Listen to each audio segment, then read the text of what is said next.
Groaners. Yes, it's that time of the week again. You join us as we unveil the 75th episode, which is our big Easter special. Admin Nicole has wrote today's episode, but I'm still doing the presenting and the games. I see lots of Swedish words in my future. Help me. This week is filled with lots of new Egg-streme Easter fun. We also have so many egg puns, it's not even bunny. Now, let's start off with Admin Nicole's groans. Change to chocolate recipes. So why in the hell did they do this? I recall when Kraft took over Cadbury and the chocolate was just no longer had the same taste. I remember it felt waxy and left me feeling sickly. Stop. Leave our chocolate alone. Bunned off. Being unable to eat hot cross buns this year. They are an Easter staple and you can only get the good ones at Easter. The dates have gotten so much shorter than years before, and if you go to get some this year, they always have only 1 or 2 days on them, which stops you from getting them, and you can't stock them either. Why does it always have to be chocolate? Now, I love chocolate just as much as the next person, but more savoury eggs should be needed. Why is it always going to be chocolate? Why can't we get a cheese egg? Opens up so many more possibilities, and yet I haven't found one yet. Can someone let the groans know if this is a thing? That's Admin Nicole's groans rolling away downhill like a runaway egg. He'll be back to my groans, that being Mr. E's groans, next week. Now for some life facts on Easter's history. The legend of the Easter Bunny began in Germany.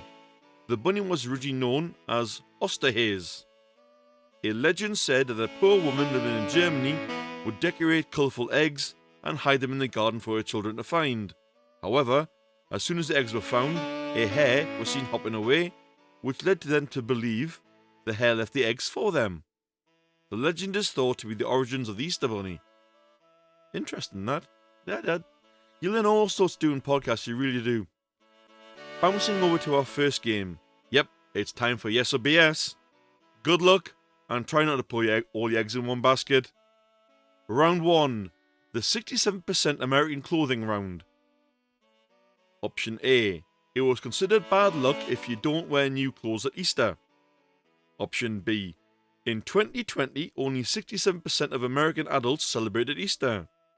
Option C. Easter and Halloween compete for the highest sale of sweets during the year.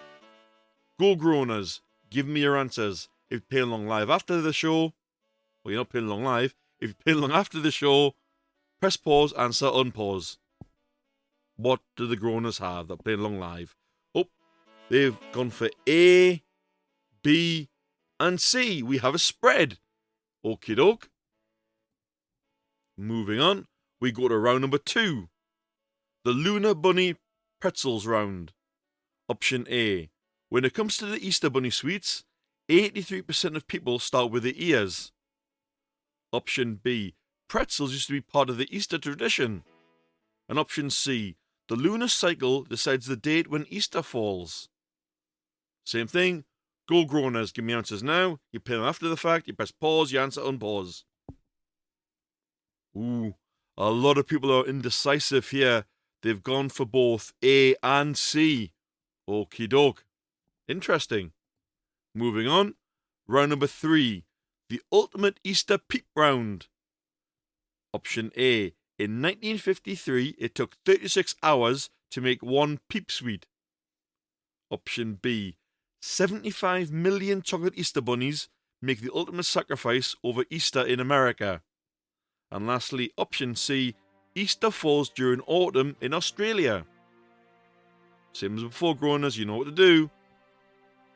Ooh, everyone's gone for C on that one. Okay. Interesting plays this week, Groaners. I like how this is going. Okay. Your answers will come later to see where you scored points. Remember, if you opted for BS, you get blanked in this game.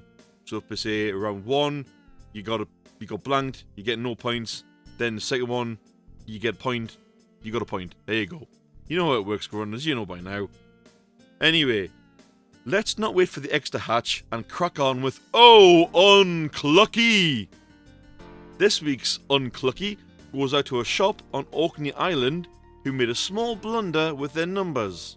Intending to order 8 Easter eggs, they accidentally ordered 80 cases of Easter eggs, leaving them with a total of 720 eggs. Not to mention the population on the island is only around 500. A fundraising raffle has been created for a lucky winner to get 100 eggs, with all proceeds going to the RNLI. For those that don't know what the RNLI is, that's the Royal National Lifeboat Institute. So what we're going to do, we'll put the link which goes to the raffle, and if you want to take part, Groaners, you can. Good luck. Moving on for uncluckiness to creepiness now, with Admin Nicole's Creepy Corner. This week's story is called The Easter Island Project. The Easter Island Project, an infamous place that's responsible for the future of Easter itself. This project determines who will rule over Easter for the next year. The Easter Bunny or the Chocolate Chick. A secret underground city underneath New York City, below even the sewers, where the most elite and also the most unwanted children get to live. An orphanage, a school, and most importantly, the labs. Every year, a new set of children come in, or as scientists would suitably call them, prey. Every year, the kids would be split into 2 teams, the bunnies and the chickens. Happy little children thinking they were just having some fun and enjoying rivalries. So many seemingly innocent competitions like the marathon race, painting eggs, hiding eggs. No child would be none the wiser. Little did they know everything they did was watched. Each child graded and scored based on their abilities. If only they knew what awaited them at the end of the week and how unclucky they truly were. Jeremy Cluckerton was often skeptical of things, and he was chosen last year. Another member of the chickens, just like this year. They lost like every year. The bunnies always win. That's why there's always an Easter bunny. Jeremy noticed something at the end of last year's game that he just couldn't explain. Egg-splain, I should say, Groaners. The winner, Beatrice Bunnington, was strangely never heard from again. She was from a rather elite family, and yet no one heard from her after those games. Not even her family would speak of her. So Jeremy made sure to get himself into this year's games to truly find out what was going on. Unfortunately, he was already hit with trouble by one Alex Bunnington, Beatrice's younger brother. The Bunnington family had made many kids, so they always made sure to get at least one in these games every year. Alex kept getting in Jeremy's way whenever he tried to sneak off the finances, leading him to think of another plan. Jeremy always thought Alex was a bit Eggcellent and did ruffle his feathers at times. At bedtime, Jeremy faked taking his obligatory medication to help him sleep, as they were told to. Once everyone was out and the camera lights were off, he went on the move. The scientists weren't on patrol, so he was able to move around freely. He just needed to be back in bed before the sun rose. Door after door, and no such luck until Jeremy came to a large set of steel doors. Sealed shut, so he had to climb through the vents. He heard a scream and followed it. That's when he saw them. Grasping his hands over his mouth for dear life, he learned the cold, hard truth. The scientists were measuring out some kind of liquid and filling up some human-sized tubes, taking metal limbs out of moulds and prepping all kinds of wires and screws. Talking about what kit to use from the bunnies. A bunny won every year, so it was natural they expected them to win again. Jeremy was horrified to learn that the chosen child from the winning team wasn't getting to assist the Easter Bunny in their work for the year, they were becoming the Easter Bunny. This was a child's dream, helping to make Easter happen. It was a once-in-a-lifetime experience. But how could they do this? Something cracked in Jeremy at knowing the truth, but he couldn't stop. He couldn't go back the way he came, so he pressed on further into the vents to find a barely lit room with more of those tubes. There was something floating in it. Lucky for Jeremy, he never left home without his trusty binoculars. It was a tacky silver ring with an oversized amethyst. He recognised it immediately. Beatrice always shoved it in his face last year, and of course he recognised her bright pink nail varnish on the finger still attached to that ring. She didn't deserve this. No one deserved this. What happened to them after Easter? Could that have been what Horizon was for? A recently built secret facility and garden banned to all except the chosen. Would he find Beatrice there if he went? That would mean winning, and Easter hasn't had a chicken ruling it for so long. Jeremy snaked his way out of the vents and through the empty halls back to his bed, making sure to not get caught or seen by any of the cameras. He barely slept the last few hours of the night, so much on his mind. He spent the rest of the week as was expected. The final battle was upon them. A series of events that would determine who would rule the Easter this year. Jeremy spent all week inspiring his fellow chickens to give them a win. He did whatever he could to make himself seen. He needed to be the one chosen if the chickens won. The day was long, and the events were tiring and extreme, but Jeremy made sure he and his chickens remained strong. The final event, finding the eggs. It was a draw, with just one left to find. Jeremy and Alex found it at the same time. Jeremy could tell all eyes were on them. Alex went to grab the egg and Jeremy simply stopped and let him. All part of his excellent plan to trick Alex, and it worked. The confusion made him stop. Alex began to wonder if Jeremy knew something he didn't, so he insisted that Jeremy take the egg and win.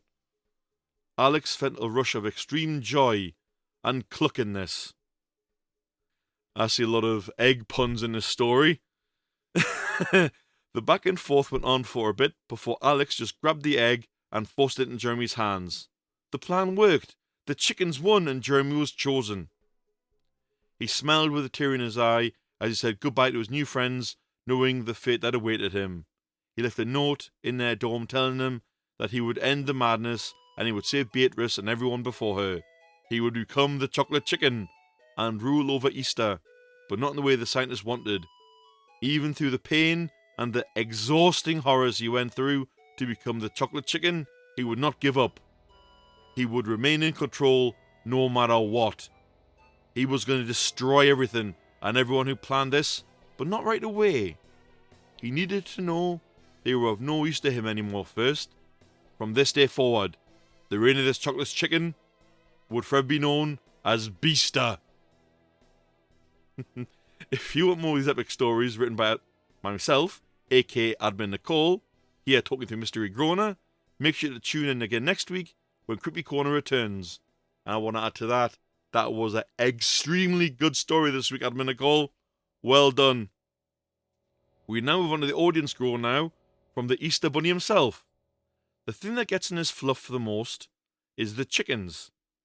Every year, they try an uprising to take over the role as Easter Bunny. Easter Island is a very special place for making the eggs that the bunnies hide all over the year.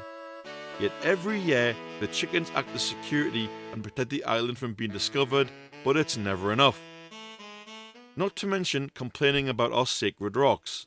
Those rocks and statues all over the island are a vast part of the island's history. But no, those chickens want to tear them all down and use chickens instead of statues. Every year we are forced to stop our work and end the uprising, sending those chickens back to the henhouse. They just won't understand that we are all part of spring's beginning, but the Easter Bunny is, and forever should be, a bunny. Good point from Mr. Easter Bunny there. A very, very good point there. If you'd like to send a groan too, you can use any of the following methods. Join in the groany fun, or message us at the Groan Zone on Discord. Drop a comment on any episode. Hit us up on Facebook Messenger, that's Mystery Groaner, or Nicole Amos. Or join in on Facebook groups under the Groan Zone podcast. Lastly, you can also drop us an email at Groan Zone headquarters to thegroanzonepod@gmail.com. You can also drop in your hero or zero of the week nominations, your feedback, your why or whys, or your unclucky stories. And now it's time to dive down deep into some facts from the darker side of Easter. There is no Easter Bunny in Sweden.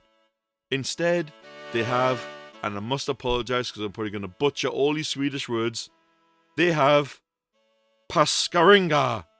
Children would dress in an apron, wear headscarves, and paint their cheeks red.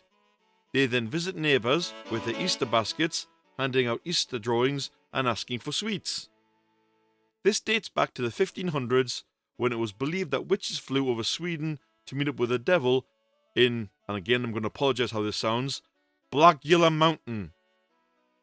They did this annually on Skartorsdagen, also known as Maundy Thursday.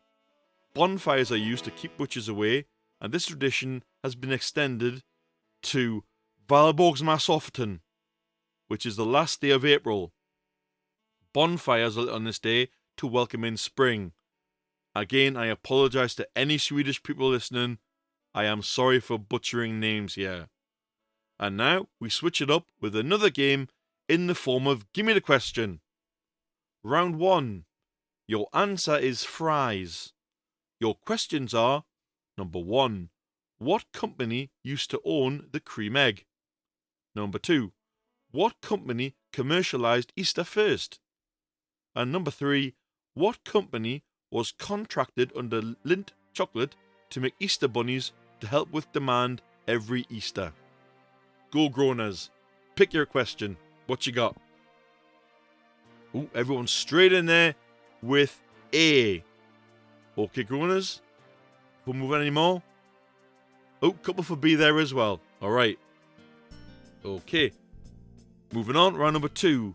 Your answer is Cadbury. Your questions are: which company commercially created the first Easter egg?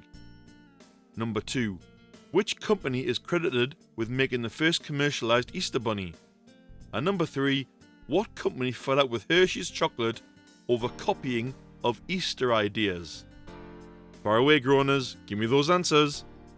Ooh. Everyone's gone for both 2 and 3. Okay. I hear you. Any more? Nope, no more. Moving on, round number 3. Your answer is Robert L. Strawhecker. Your questions are: number 1. What is the name of the man who worked at Fry's, who was fired after an Easter blunder in 1944 when he lost Easter eggs that were meant to be rationed for kids? Number 2. What is the name of the store owner who had the first Easter bunny in his display? And number 3. What was the name of the first head chocolatier who was employed by Lindor at Easter? Ooh, they're typing straight away. Didn't even ask. If you play along after the recording at any point, just press pause, answer unpause. And everyone has gone for a split of 2 and 3. Okay, getting some splits here again, Groaners.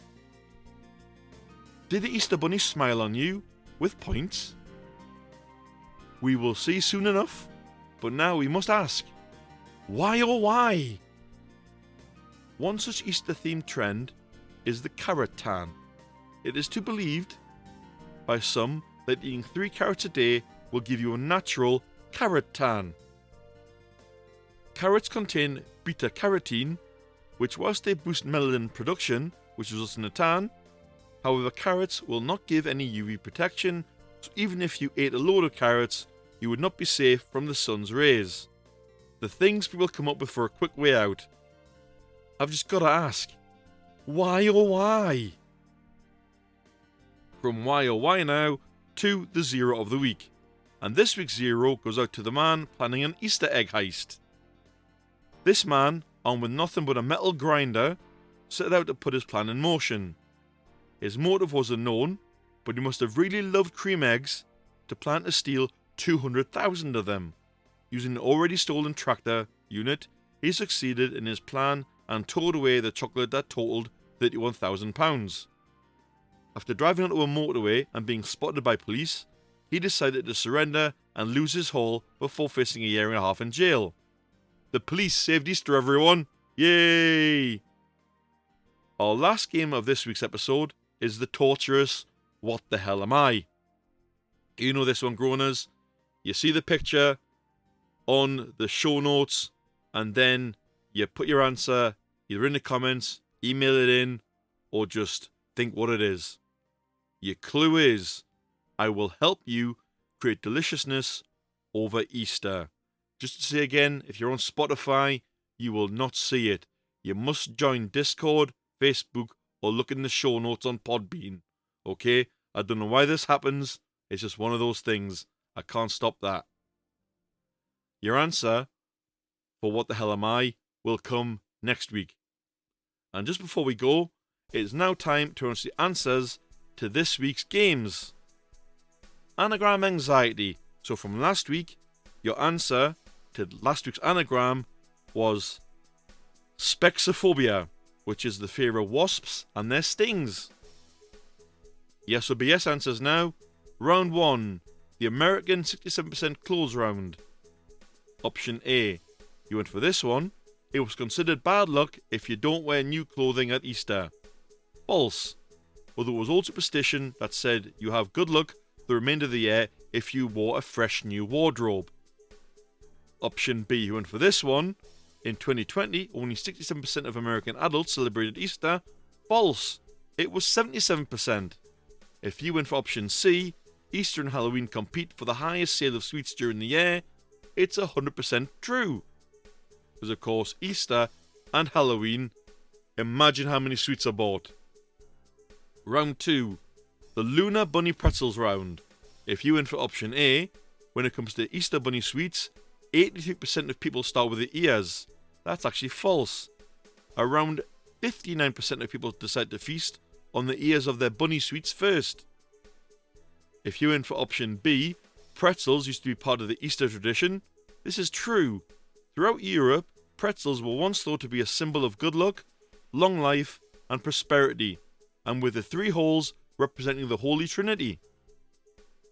If you went for option C, the lunar cycle decides the date when Easter falls. This is also true. Easter occurs on the first Sunday after the Paschal full moon, which is the first full moon on or after the spring equinox. And round 3, the ultimate Easter peep round. If you went for option A, in 1953 it took 36 hours to make one peep sweet. This is false. It only took 27. That's still a long time for a sweet though. If you went for option B, 75 million chocolate Easter bunnies make the ultimate sacrifice over Easter in America. This is false. It's actually around 90 million. And lastly, if you went for option C, Easter falls during autumn in Australia. This is 100% true. And moving on, answers for the last game. Give me the question. Round 1. Your answer was fries. Your correct question was number 1. What company used to own the cream egg? The filled egg was first invented in 1923, but it wasn't until 1963 when it started to be sold under the name Fry's Cream Eggs. Then the name changed again to Cadbury Cream Eggs in 1971. Round 2. Your answer was Cadbury. Your correct question was number 1. Which company commercially created the first Easter egg? Cadbury created the first Easter egg in 1875. Round 3. Your answer was Robert L. Strawhecker. Your correct question was number 2. What is the name of the store owner who had the first Easter bunny in his display? He was a Pennsylvania drugstore owner named, again, Robert L. Strawhecker, and he was dubbed the father of the chocolate Easter bunny after crafting a 5-foot-tall chocolate bunny in his shop to advertise for Easter. If you scored any points in any of the games, well done to you. And on that note, this is your host, Mystery Groaner, signing off for another week. Props to Admin Nicole for writing this week's episode, including torturing me with long foreign words and all the egg puns. See you next week and have a hoppy Easter. Bye-bye.